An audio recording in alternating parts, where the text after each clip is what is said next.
Le parc Lumpini est d'ordinaire l'un des lieux les plus sereins de Bangkok, mais il est désormais occupé par des manifestants opposés au gouvernement. Des centaines de tentes ont été plantées, des toilettes spéciales installées et des hommes masqués gardent les grilles pour assurer la sécurité. Une opération à grande échelle, bien huilée, ici comme dans les autres sites occupés à travers la ville. Ces manifestantes sont arrivées en bus depuis le sud du pays et sont prêtes à camper 3 semaines en dépit des difficultés. Vivre ici au jour le jour, ce n'est pas confortable. Quand j'étais chez moi, la vie était facile. Le matin, quand je me réveillais, je pouvais faire n'importe quoi facilement. Mais ici, quand je me réveille, je dois d'abord penser à mes amis et aux autres. Faire fonctionner ces sites coûte des milliers de dollars par jour. Tout le monde doit être nourri.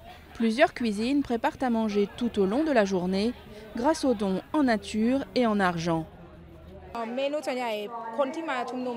Le menu est fait pour les habitants de Bangkok et de tout le pays. Donc nous avons une grande variété.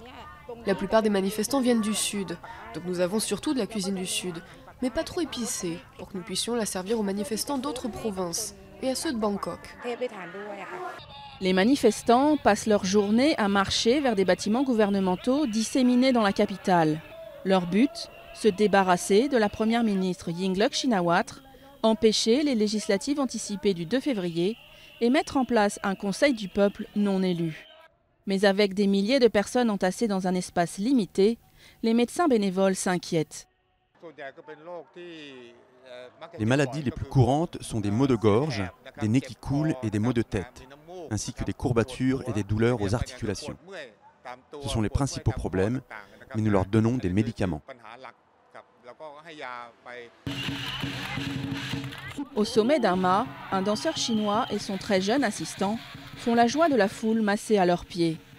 Personne ne sait combien de temps le mouvement va durer, alors empêcher les troupes de s'ennuyer et surtout de partir est primordial pour maintenir leurs chances de succès.